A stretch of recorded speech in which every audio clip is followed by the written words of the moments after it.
Everybody in here, let's begin. Are these your papers on my side? No. Oh, actually they are. All right, let's begin. It's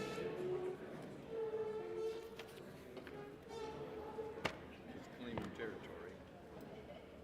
It's rightfully mine. He's on my side again. Am I on? Yeah. He was on my side again. You guys watch. You got to keep track. Yeah, it does kind of sound like two spouses fighting over the space. That goes too far, Tom. That's too far. Even we have our limits of how far to joke. All right. I can just sit here and show that up there, right? Yeah. For this. In this hour, we will be talking about two things. We're going to have Jean-Claude and Philippe, why don't you come up now? We're going to interview them just for a period of time here, maybe 10, 15 minutes, see how long it goes. And we're going to talk to them about the impact and their experience with mastering the scriptures. And then we're going to show you our shepherding and counseling system that we are creating now, so that all of you can get a sneak peek into our shepherding and counseling system. So, I don't know if you guys are if we're gonna sit and you're gonna stand, or you want to. Why don't you come up on the stage so people can see you a little better? So, I think maybe to start us, just a brief introduction. This is Jean-Claude from Paris, has been leading ITA for the last 30 years. Jeff just visited them and with their 30-year celebration out on a boat on what river? On the Seine River. On the Seine River, very famous river. Is your mic on? And I was online on Zoom for the celebration, and the internet on a boat evidently must be terrible, worse than India, because they just kept freezing up all the time. So I had a really great 45-minute celebration for them, and I ended up getting like 8 minutes. I don't know how this turned into me complaining, but it was a good time together. It's been 30 years, a long time together. And they have a long history of being impacted by the leadership series courses. The leadership series, the blue bricks, the leadership series courses have, you see all the mistakes I made there, all right in a row? They have just been impacted in a massive way by the leadership series in the work that they've done for 30 years. And so I know what's happening to them in the last session. There's a little bit of them that's thinking, whoa, what are we going to do with all the leadership series now? It's taken us only 13 years to translate them. It's only taken us 18 years to get people up the curve and tell them this is the most important thing in your Christian faith. And now we're going to translate a bunch of this stuff? So,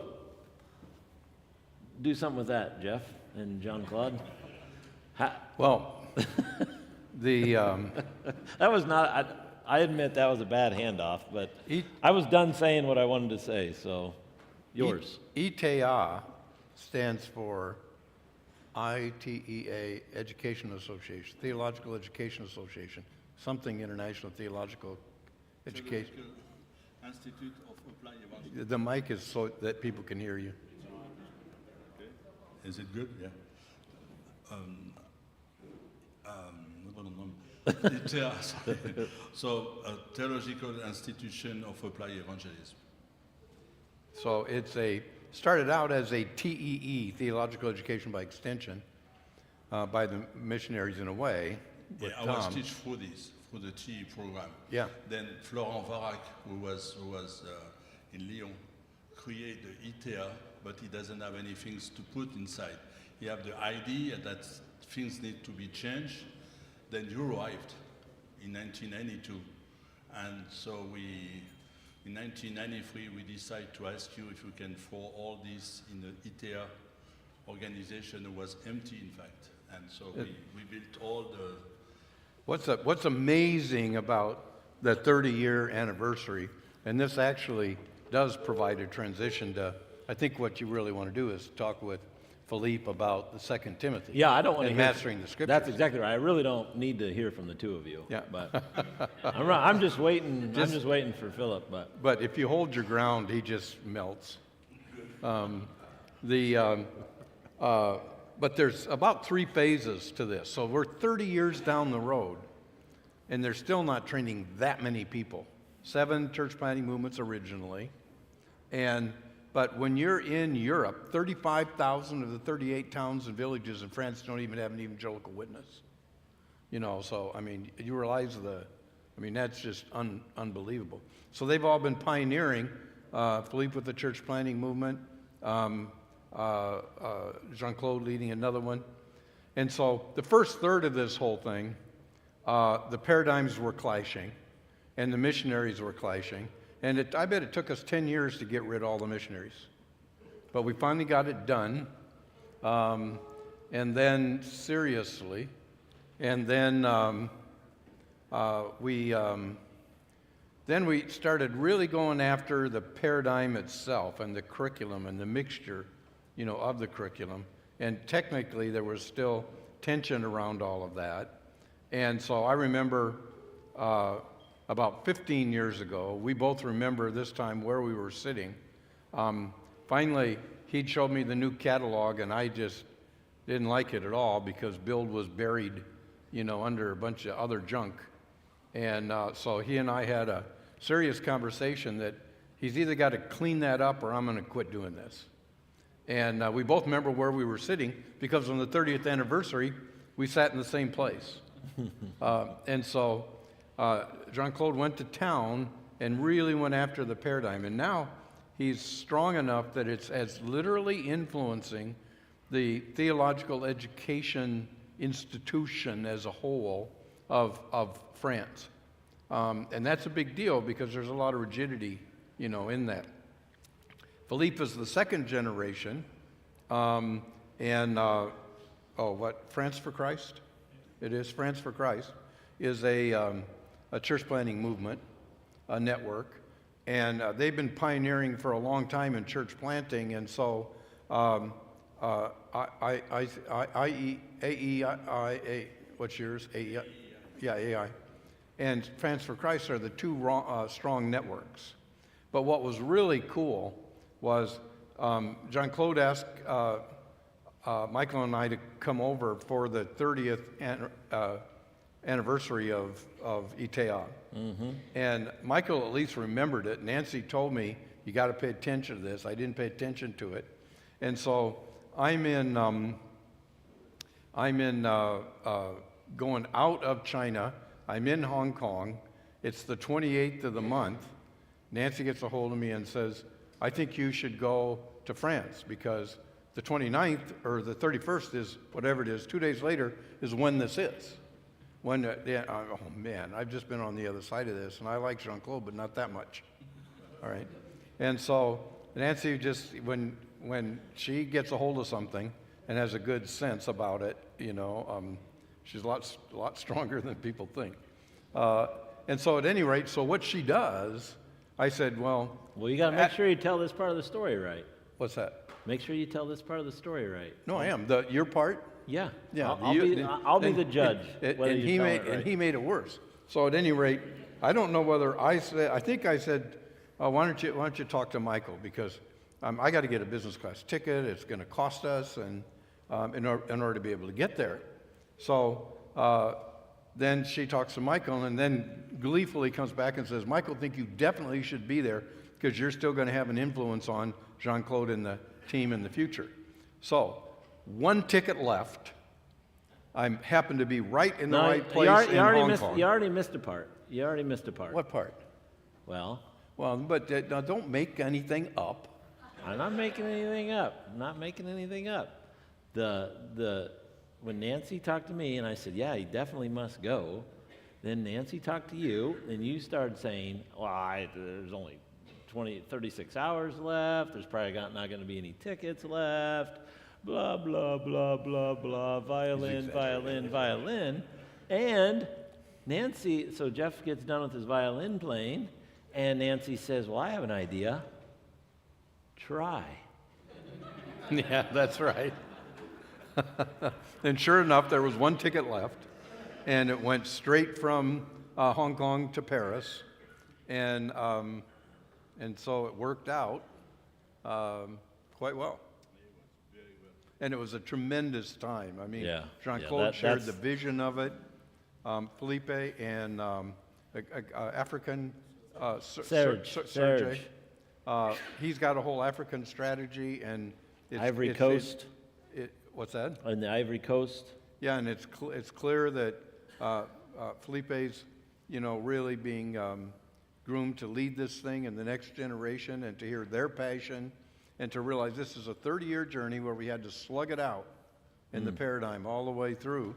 But that's Europe, and most of the things that we're doing take 2 generations, which is really why we've worked so hard at.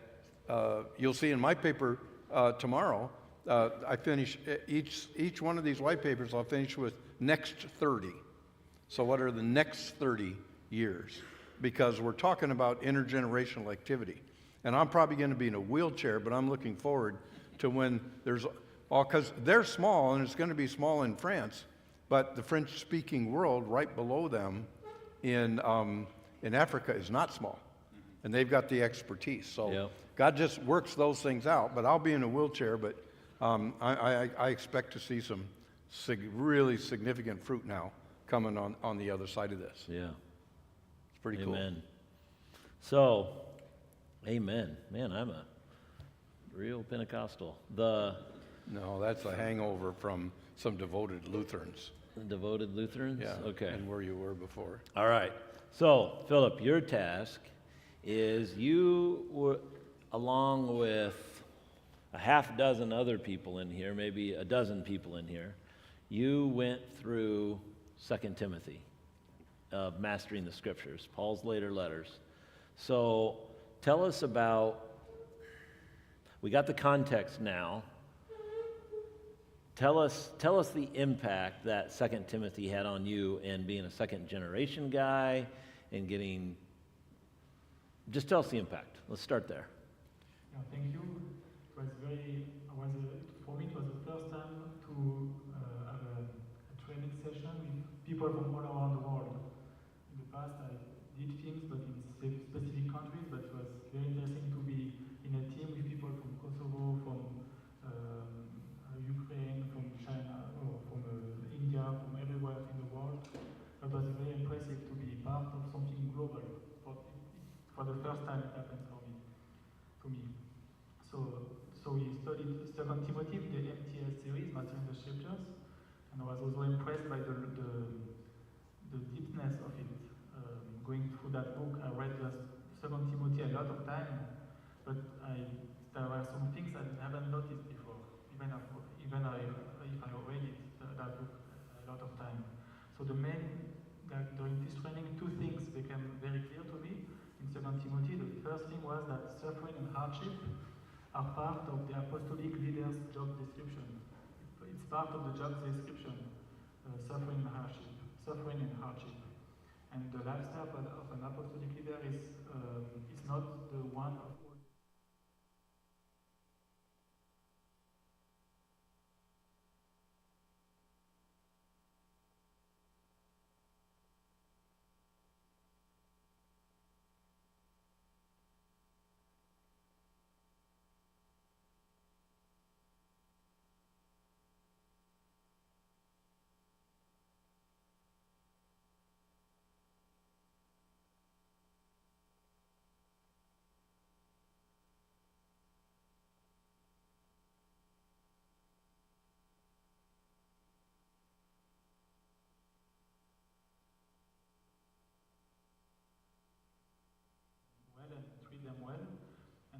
face them with the principles I could find in the epistles.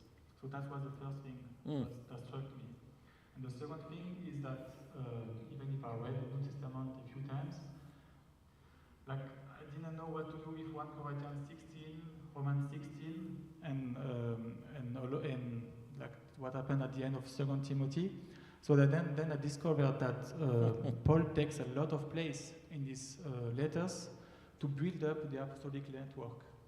And for me, it was just history. Okay, we know it's very interesting to see on the map what they were and things like that. But the Holy Spirit inspired Paul to write that in these canonical letters. So we can see things, and you can see all things that's part of the traditioning of Paul, like the apostolic networks, because we study Paul and we see the Pauline circle about how to plant churches. So my view of the traditioning of Paul was just about churches. So how you plant a church, how you establish a church, how do you appoint elders, and how do you develop leadership. But now I see that in the traditioning of Paul, we also have the network, the apostolic network, and that's part of it. And so I would like to also to devote myself also to develop those kind of networks. And so that those were the two big discoveries for me.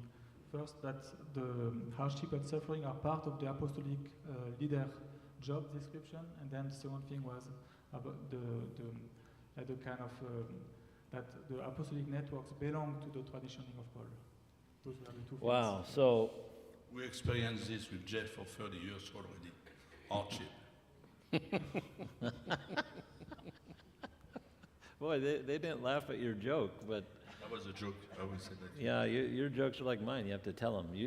Maybe it's, Did maybe you guys it's- hear it? maybe you it's couldn't the- understand his heavy accent. He said, 30 years with Jeff proves that you have hardship. I think it must be it's the emphasis on It's different the- syllables that is catching them off guard. I think. It's the accent. Yeah, but You know, when John Claude first came here, what, 1993? you're going to tell a story. Here. 1993, first came here, he couldn't speak hardly any English, Oh, you know, and he thought we were all going to be dressed in black coats and ties because we happened to wear it when we were... The first time you came in France, you were wearing a tie. You were wearing a tie the first time. Black Do you have a picture to prove it? Yeah. Oh, I have one. Yes, I have one. Yeah, help him, will you? okay. So, Philip, you were well prepared. My goodness, that was great. You almost left us with no questions because you covered everything. But I do have one follow-up question. The whole suffering and hardship, an apostolic life is not one of just everything is going great, but that an apostolic life is, an apostolic calling is it's different. It's different than just an average believer. It's different than what they're called to. But the other thing you said was, that I want to highlight here, is that, did you say 1 Corinthians 16 and Romans 16 were what? You didn't say they were throwaway verses. What did you say they were? I didn't know where. You didn't know? For me, it was. I like to do the quest for the historical church to see what they did and things like that. But I use them for that reason. So 1 Corinthians 16 and Romans 16, they are all about people and all the names. But now I understand that this What'd is you do with them before you went through 2 Timothy then? What'd you do with those verses, those chapters before? I study them mainly to know the history of the churches there, or the history of the people, or to discover, what kind of leaders there were, or things like that. Okay, so to study the history and the context of who Paul's writing to. Yeah. But notice the switch in what he said is now he used the phrase, a responsibility. He feels a responsibility to develop networks of churches just like Paul did.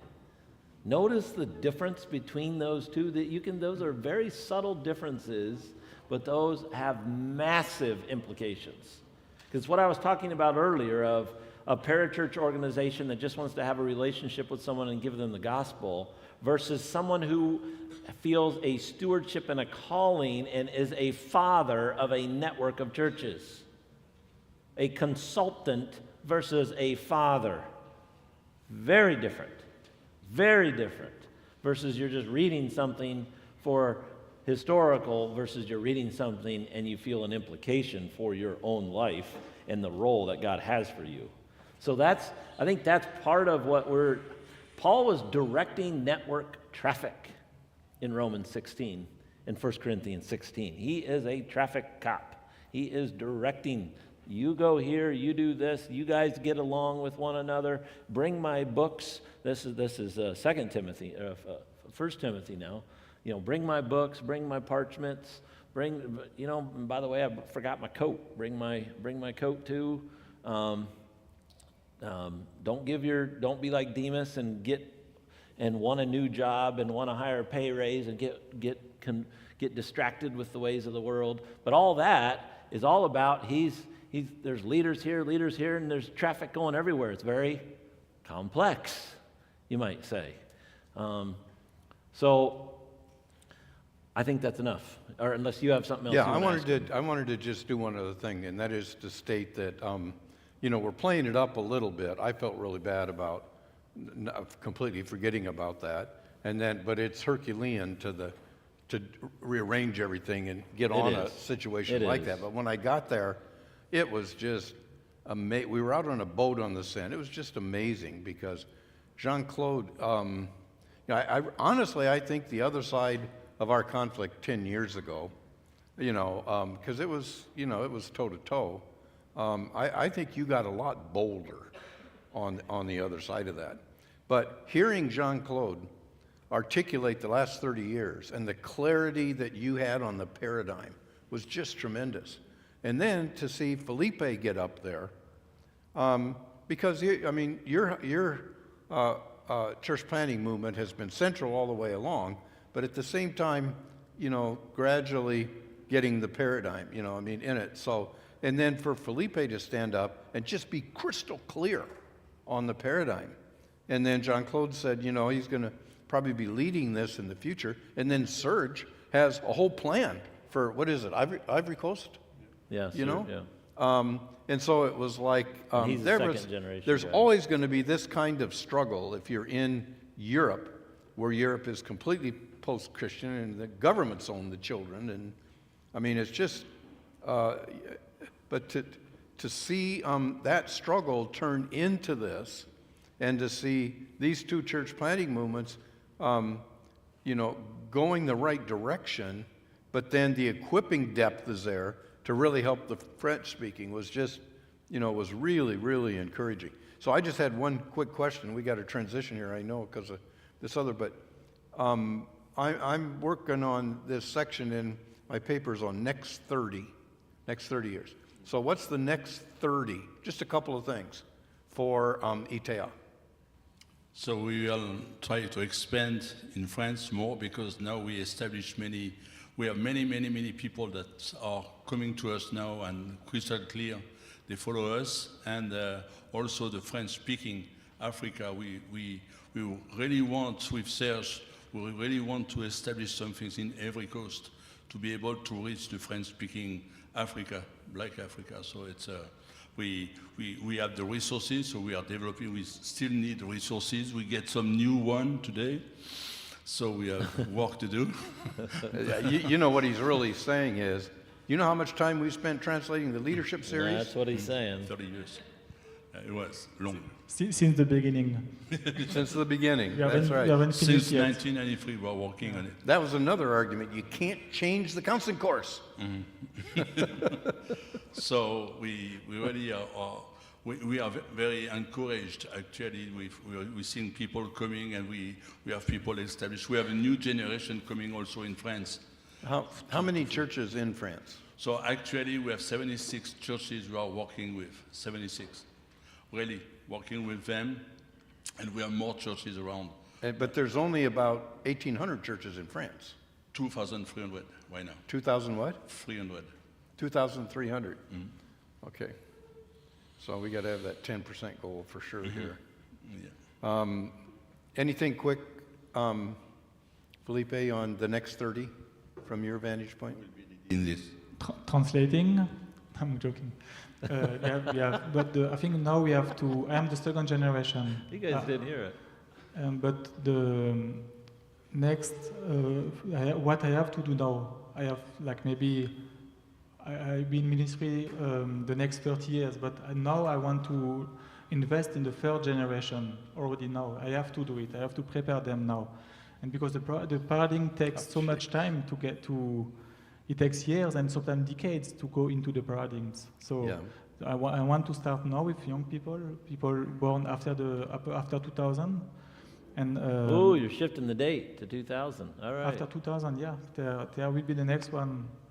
They will be leading the churches in the future. So, and also to invest in key churches, because ETR or build is like you. Maybe I shouldn't say that, but it's like people like it or love it or they hate it. We have this kind of response in France. Sounds like it's almost incommensurate. Yeah. How, Yes. Yeah. Exactly. It goes with that. Yeah. how old are you? I'm 40. Tomorrow I will be 40 years old. How old are you? 67. 67? Yeah. I thought you were younger than that. So you'll be 70 Yeah. at the end of 30 years, and you and I will be dead. Kind of. Maybe not. Or in a wheelchair. All right, with that, I'll give it back to you. No more questions. All right. We finished strong. Yeah, very strong. I'll be dead, you'll be dead, and Jean-Claude will kind of be dead, is how we've ended. All right, thanks, Philippe and Yeah, thank you. Jean-Claude. And thank you for your trust and your patience. So, thank you so much.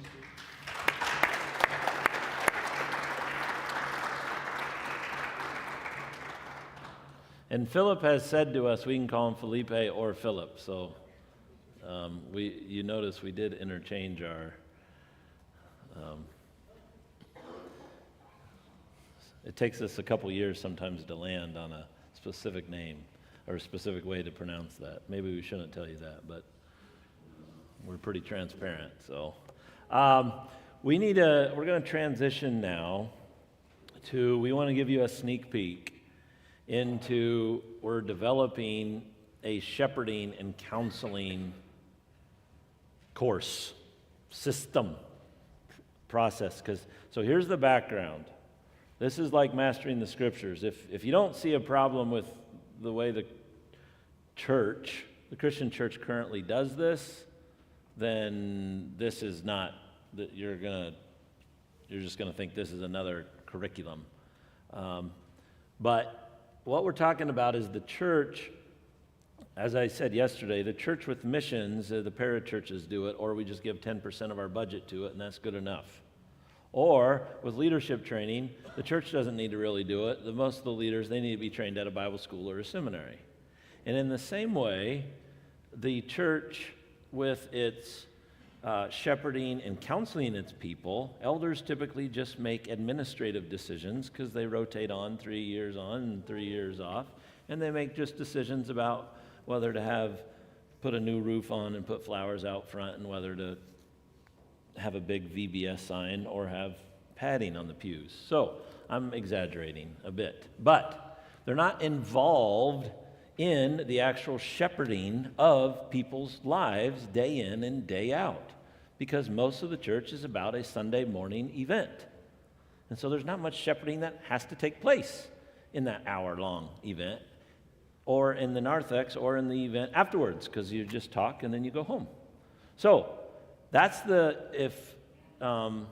most counseling and shepherding then is done outside of the church. It's done by professionals, someone who's trained, someone who has credentials for that. And what we're arguing for and saying is, in the way of Christ and his apostles paradigm, set of patterns, the stability in our churches and our long-term sustainability is elders and leaders who can shepherd and counsel in those churches, who can actually lead and help with life problems in those churches.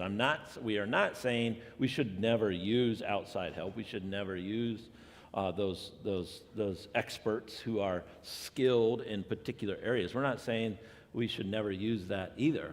There's things we are saying and not saying. I'm just giving you a 5-minute introduction so you can get it framed in of what the core problem is. So what we have been doing is Jeff will show you what you're going to show him the 9 sessions. What are you going to show him? Yeah, but I can't get on the internet, on Build. Oh, I'll help you in a minute if your computer doesn't Mike's gonna fix itself here Yeah. shortly. But what was I saying? What are you going to do? The 9 sessions? Or Yeah, what are you going to do the 9 sessions? So what we've been doing is we've actually pushed pause on our own expansion stuff here locally. We've pushed pause on expansion because we weren't, a lot of the shepherding and counseling issues were coming to Jeff and I, and not enough equipping with our senior elders and our whole leadership team. So we have elders and senior elders, which makes up about 6 people. We are onboarding a second generation of elders who are my age, which makes up 3 more, which makes up about 9 in totality. We're taking them and their wives right now, and we meet for a dinner. We do everything around a dinner, everything around food and drink. We meet for 4 hours, and we are going through this process. And Jeff and I are leading through that process to equip the elders and all the wives, and then we're turning around, and those elders and the wives have teams in each of their clusters of churches, of which I'll present here in the second session. Each of the elders have a cluster, and they have teams of leaders, and they're going to be equipping them with this shepherding and counseling processes and practices that we're laying out, and principles that we're laying out here. And so we have a group of about 100 then that gets equipped, the counseling and shepherd across our churches. So that is the framework. If Mike can't fix it, I don't think I can either. There you are, you're on the internet. That's what those 3 bars mean. You see it on the screen? Oh, no. That's the objective. Oh.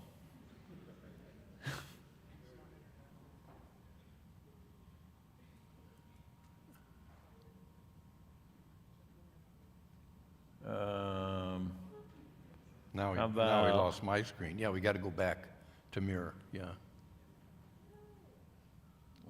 There you go. You're on. That's our agenda for the time. So, you guys aren't going to clap for me for getting on the internet?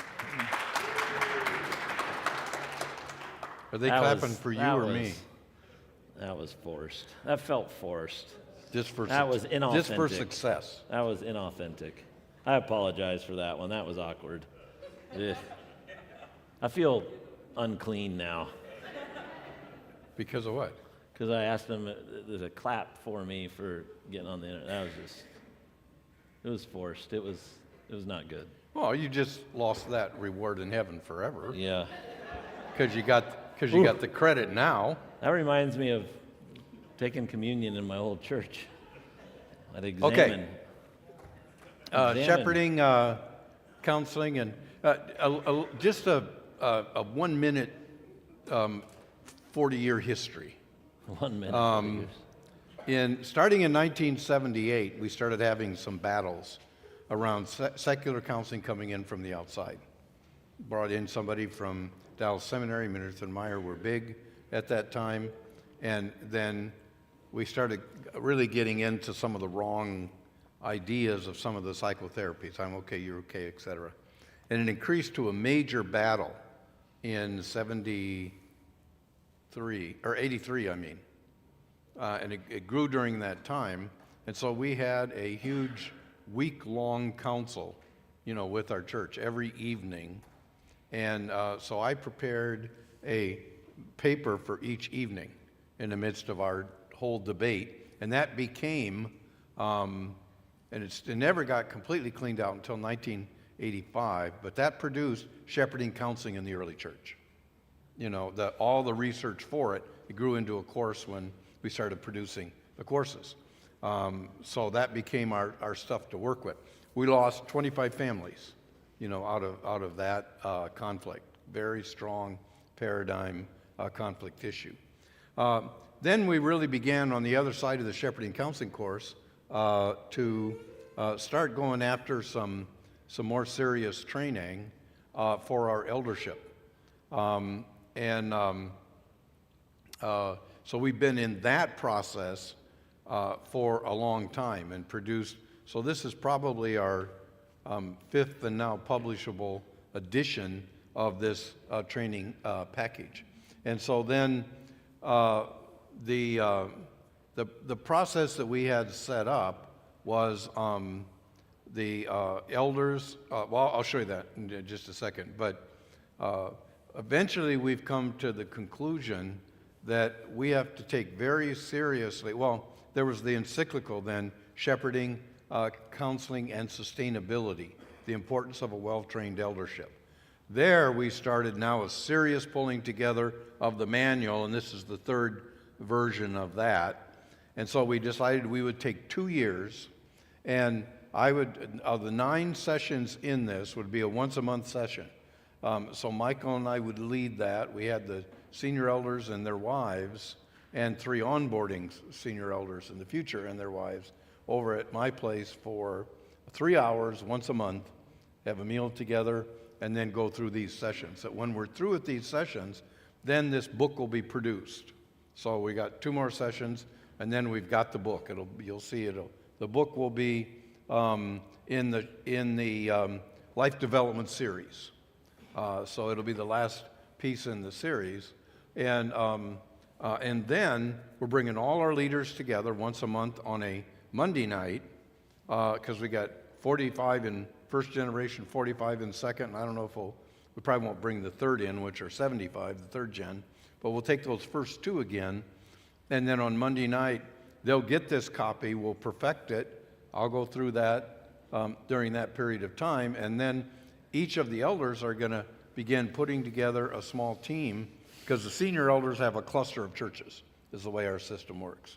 And so they'll put together a team that will be able to, that they'll take through this process of having them in their home and learning how to be able to do some of this counseling. And the whole objective is we seriously shift the shepherding counseling, including the formal counseling, into our eldership. And that's not been done anywhere that I'm aware of, let alone the church is shedding the very nature of counseling, like you said, into a new profession that's out there. And so the manual itself is the 9 sessions are the pastoral care taxonomy, the schema and principles, the pastoral care taxonomy, processes and practices. That's that same thing we're talking about on, in the MTS, yep. Teaching MTS training. Yep. Micro skills training, it's a set of 34 skills. Love them. That are, that most of us probably have about a third of the 35 skills. But they're skills that are absolutely essential to taking your kids through 12 to 18. Yeah. They're useful everywhere. I was going to say they're helpful in paid work life.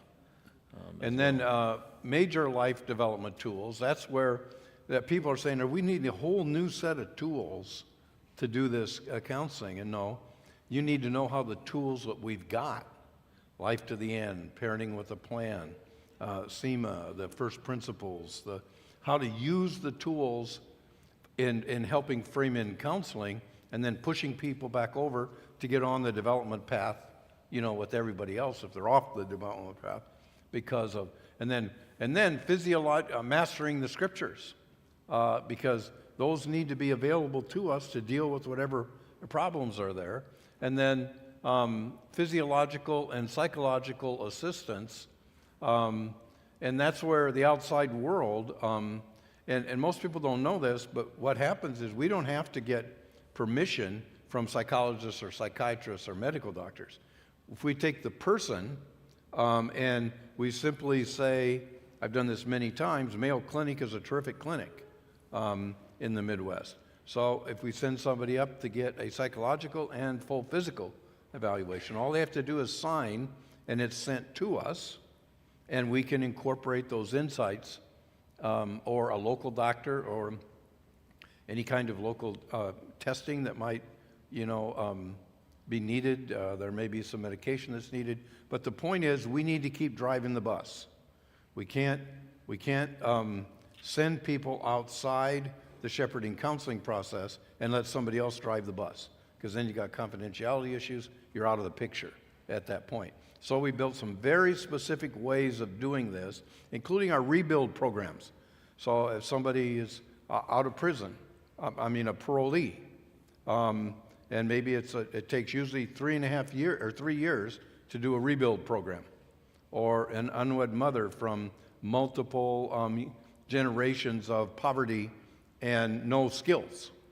The rebuilding, the reparenting, because the church is a family of families. We're the only ones that can offer a true rebuild in terms of bringing people in to a family of families. Then there's the personal competency portfolio, and the idea of these guys that are carrying around their portfolios, there's JJ's. What we do, that's a life development portfolio. That's what you do with Life to the End when you have a plan. Well, let's take the counseling case, that counseling situation, and the initial plan that's laid out, and help the people we're counseling start a portfolio. And then this is their first step, the right direction. And then what we need to do, there's a whole bunch of appendixes. And so then when you look at this chart, which controls everything on the paradigm, we got to start with the solid conversion process. We go to an establishing process, first principles of the faith, and then productive members of community, life work, mature in faith. But sometimes people need life rebuilding for numerous reasons. We have a parole officer that didn't like us at first, because we were working with a couple people. Now he contacts us every now and then and says, can you take this person? So in other words, if you can deliver I don't care whether it's the social services, whether it's medical doctors. We had a judge that released someone to us in a situation because they thought we could help. So we got it. So the life rebuilding, and then the strongholds are like renewing your mind. The smaller counseling situations, they hold things up. But the idea of counseling is it's an establishing process. So quickly we boot people back over and get them on the establishing process. Special assistance is for somebody that has some kind of physiological or mental problem that may be with them for life, but they still need to be on the development path. And that's what this illustrates. And so the idea of is that what informal counseling takes place one another in our churches. And then semi-formal is leaders or individuals that do some personal shepherding. Whoops, I was going the wrong direction. Individual one another is a one another ministry, counsel one another. You had that right. Then semi-formal is leaders and shepherds of individuals, helping them with their framing the problem. But the problem is too big. Then we want our elders, deacons, and leading women to go to our city elders or apostolic team, or now we're shifting this to go to our senior elders, and they're prepared to be able to do that. Because now you got on the ground shepherding, and then we give a framework. See, some of the tools, like your SEMA, this is a timeline. Matt, who has given us permission to do this, they see the wavy lines, how they start strong and they finish weak. Light there. He had real tough depression, seasonal affective disorder, but disabling depression for a couple months in the winter and couldn't work. But by going through this process, now he can still get depressed, but not a lot in the winter. So this is his timeline. So you can work problems into somebody's timeline. And then one of our tools is the 4-generation family history. Sins passed down to the 3rd and 4th generation. So there's a whole skill set and a set of interviews to help identify what patterns are repeating themselves and what strengths are there. These are just basic tools that you already know how to use. And then we put together a plan where the house church leader evaluation, the senior evaluation, a few of these one-pagers, lay out a 6-month plan, medical, physiological if needed, but form a team around the person. As they finish that plan, if they need continued development or in a 3.5-year build, keep a team, around them. We have lots of illustrations of how this has worked. Then you finish the thing with a portfolio competency. So you take each one of these tabs and say they've completed this, and they've started the Mastering the Scriptures. These are the life development tools. And so they track everything. So as elders, they're not a whole set of special programs as senior elders and their wives, but they're working with the tools and learning how to use the tools in an individual counseling situation, then get them back into an ordered development. So we can see how the depth of our leadership, how far along our leading, our elders, deacons, and leading women are, how far along people that are giving special assistance, but particularly how far along our senior eldership is as they make this part of their portfolio. And again, when you come back to counseling is shepherding a counseling, but counseling is an establishing process. That's why you start with the Gospels. It's an establishing process. And even, I didn't put that brochure in here, but remember, this all comes out, the framework of it comes out of First Thessalonians, where Paul talks about his care of the Thessalonians, respect the leadership, admonish the unruly, encourage the faint-hearted, help the weak. It's part of the stabilizing of the churches. It's not just this highly individualistic, personalized thing outside of. And then we got the community of faith where people can share their development as they're going along. But the point is, those 2 boxes there, or the special assistance one, are there to actually get them successfully on the right pathway. So that's what we're developing. We'll have the book in our hands in April. It'll be a prototype like what we do. And we've got a few groups that we're going to let test it a little bit along with us. But the final version will be, we'll lead our leadership through that on this Monday night. And then on the other side of that, we should be in a position by the end of the year, by next conference, that it's a solid, usable tool. Yeah. But we're pretty excited about it. You explained some of the problems in the U.S.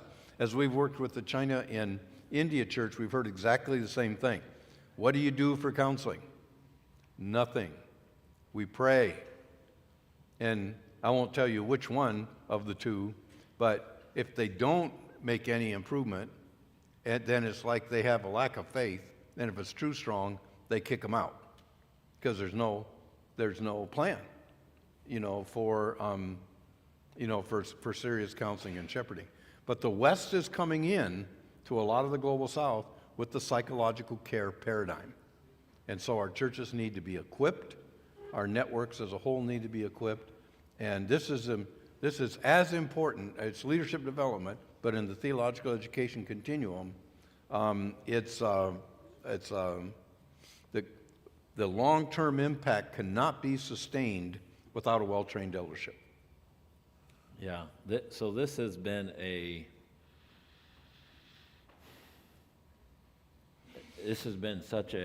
it's like mastering the scriptures. At first, it just kind of, I don't know how to explain it. This has really begun to empower our elders.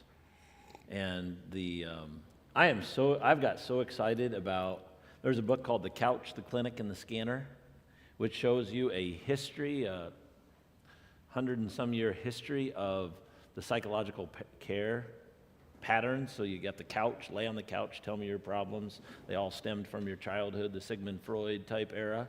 And then you got the clinic, where now all of a sudden the government, the Diagnostic Statistical Manual, the DSM manual, starts coming into play, and they can start saying diagnoses lined up with solutions, and the government starts getting involved and saying, if you do this, then you do this, and so then we'll fund this, and so now all of a sudden you got institutional money coming in, governmental money, and all of a sudden they're not a couch anymore, and they're a clinic.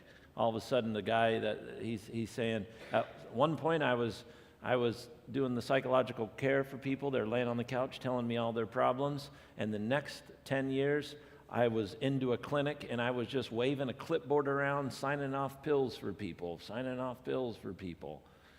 because I was in the clinical era. And now he says we're in the era of the scanner, and that is where you can have your brain scanned, and it's like a heat map of your brain, and based off questions it will tell you what part of your brain is processing that information, which tells you how you're thinking about something, whether it's your left or right side of your brain. And if you've heard of neuroplasticity, meaning neuroplasticity is a little hint of what that you can be thinking about something in this way, and you have developed such a strong pathway in your brain as you think, if you see this and you hear this, then you think and result this. You've built a 4-lane highway in your head towards that conclusion. But with neuroplasticity, they're saying that you can actually start there and actually train yourself to think something different, which actually has pieces of renewing your mind. Take every thought captive. It's about owning. Let's not go into that. So there's good things in each of these phases, but you as leaders have to be aware of each of these phases and the good that can come out of them, the bad that can come out of them, so you know how to use them. Because otherwise we just remain unaware and we say, oh, you know what, Jeff, I'll pray for you. I'll pray for you. Jeff and I aren't saying prayer is bad. Don't hear what we're not saying. We're not saying prayer is bad, but if that's all you got, if that's all you're saying, God demands a lot more out of us than that. We're supposed to equip. There's a key phrase Jeff used there, which I want to highlight, and that is that all counseling and shepherding is about establishing people in the faith. That's all it is at its basic core. And so that, too, we shouldn't ship off for someone else to do. Another piece, Jeff, that I just cannot help myself but talk about is Kharkov and Ivy's stuff. Here's my question. I'm going to have a one-on-one private conversation for a moment, and y'all are just going to be able to get to hear it. Should we ask Jay to say something about his experience so far, or should we talk about Ivy and Kharkov? Or do you have a third option? Remember, this is a private conversation. The results of Jay going through therapy? No. Jay, as a... Jay's chairman of leads our senior elder. Jay, as a senior elder, his experience so far, or Ivy and Kharkov, or a better idea? No, I like hearing from Jay. All right, let's talk about Ivy and Kharkov. So, all right, Jay, come on up. Jay is our one of our senior elders, and some of you know these things already, but he is, I see John back there too now. But anyway, come on up, Jay.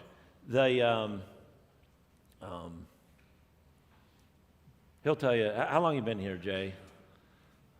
We always make you say this. But 40 plus years, 45, 47, yep. More than two. More than two, 45, Jay's 47. the one who was a high school teacher who was the skeptic that went through the walkthrough in 1978. That's a kind characterization, just a skeptic. But it's the first time I ever heard answers. As a scientist, even. What are we wanting him to do? Well, I want him to talk about what do you think of this shepherding counseling process? What do you think of what the paradigm aspects of it? Just talk to us about your experience and the impact of it. I'd step back from shepherding counseling and just first to the paradigm and recapturing the teachings, the Kerygma and the Didache, right? Being faithful to what Paul laid out, and understanding that what worked then still works today. So if Paul has a shepherding counseling philosophy, it starts in that, the pastoral care continuum that you had the slide up there.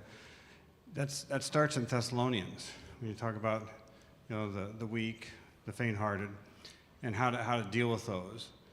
And I think it's very intimidating because it's people's lives, and you're helping people that are having real issues. And if you make mistakes, there's consequences. And so it was intimidating because you want to get the skills down. You want to be so founded. And I talk to Jeff about this a lot, is knowing how to use the tools, how to apply Scripture in different situations.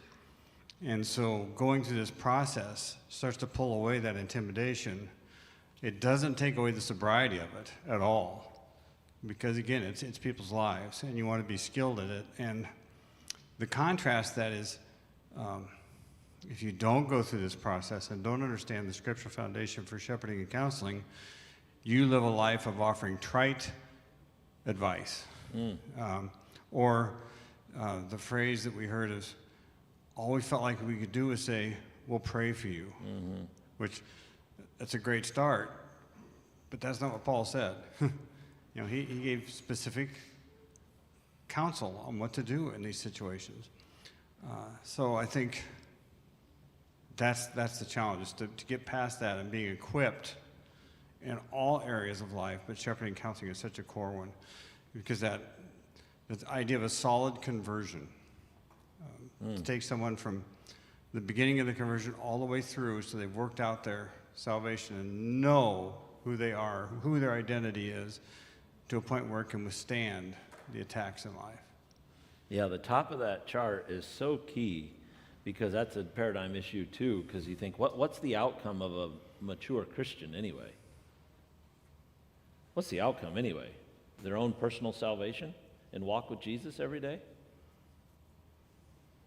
It's a productive member. Titus talks, in the book of Titus, it talks about this. They're to be productive in their community. They're actually supposed to know a life work and get a good job in that community that benefits their life work and benefits that community.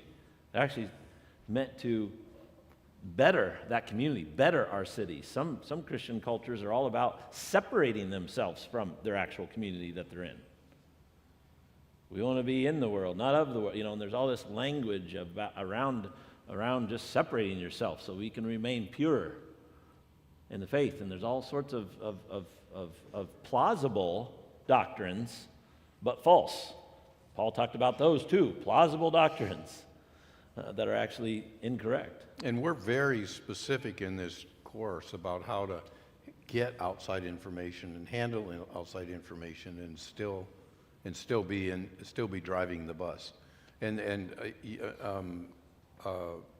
Michael talked about neuroplasticity, and it's like the brain is a plastic thing almost. Yeah. And I thought this for a long It's time. moldable. It's Yeah, moldable. yeah. You can actually teach yourself.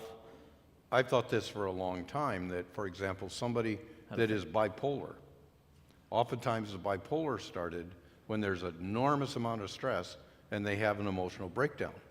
When they have an emotional breakdown in the past, you just basically slept for 7 days, and then gradually tried to rebuild. But now we have medication for bipolar, and the idea is it's a disease or a disorder, so you're on medication for life. And there are many negative elements to that. Well, the reality is, if there's so much stress, emotional breakdown is like putting your finger in a light socket and one side of your brain lights up and then virtually almost shuts down, and the rest is needed. But what they found is that after that rest, on the first bipolar, about 7 years it takes for it to happen again, and it goes in 7-year cycles. So the idea is it's permanent, so put people on medication. But the reality is they may need some medication to stabilize righted help. But then let's build in some very serious renewal habits. They're all renewal habits, like renewing your mind, but there are also some repetitive habits that cause you to break certain patterns that are deep-rooted, that have a scientific side to them, and it doesn't replace renewal. It just enhances God's basic principle of renewing your mind with the scriptures, but in the midst of that, renewing it maybe over and over intensely in comparison to your thoughts and some very sharp biblical ideas. I just had a flashback to the 70s or 80s when we were in the midst of those conflicts, and at the time, the big vernacular was psychobabble. And so it was very controversial, but there was a Time magazine, and the cover was psychotherapy, get a friend, which that sticks in my mind since all the years, because what we're talking about with this continuum, it's embedded in community. It's not some stranger we go to and throw our life on them, and then they say, go do this. It's we live together, we share meals together, so we know if we're doing cycling on and off meds, you'll know if somebody's starting to spiral and can help them get out of that. And so it is, again, the critical nature of family, of families. Yeah. And that this is all embedded within that. And if you have your first generation that doesn't know anything about what's going on, an untaught eldership, how scary is that? Yeah. And shame on us. Yeah. So this is why we've been saying to our third generation here, and Jude, I saw that. You were on your phone about half the time there, bro. That's a lack of observation skills, Jude. But anyway, this is our third generation. We're very serious about developing them, which is why I told them that. But we tell them their mind is like a scanner. It's like a printer over there. Whatever, everything. We all have 168 hours in the week. Whatever we're putting into one side, it gets copied and gets kicked out the other side. It gets kicked into our heart, gets kicked into our mind. And so that's why we're saying to them very practically, you have to have a portfolio. You have to be in the scriptures. You have to be in dialogue, in community. You need to be developing habits when you're 16, 17, 18. We're not just being jerks to them, telling them, hey, get off your phone. We're saying, in order to love people, you have to pay attention to them. And that means devoting your whole body to listening to them. And so those are the those are very basic skills that we as adult leaders need to, well, they're all adults, but as leaders of networks and churches have to develop in. And again, unfortunately, we don't, in the way of Christ and his apostles paradigm patterns, that's what we need to be developing in our elders. And so when you look at the life development, a big part of people don't have a sense of who they are and a timeline and a set of goals. They don't know how to do that with their kids, parenting with a plan. And artisanship is a theology of proverbs and wisdom literature, where you take the different phases of life skills and family skills and in 65 subcategories and actually work on this skill building into that. So this whole thing derives out of wisdom literature, but is situated developmentally then in the context of the Pauline paradigm of establishing churches and believers. So it's we're pretty excited that this is going to be a major contribution to the whole integrated stuff here. So Jay, you got the last word. This is our last word. Last word is, third generation. And they have the advantage of learning by doing.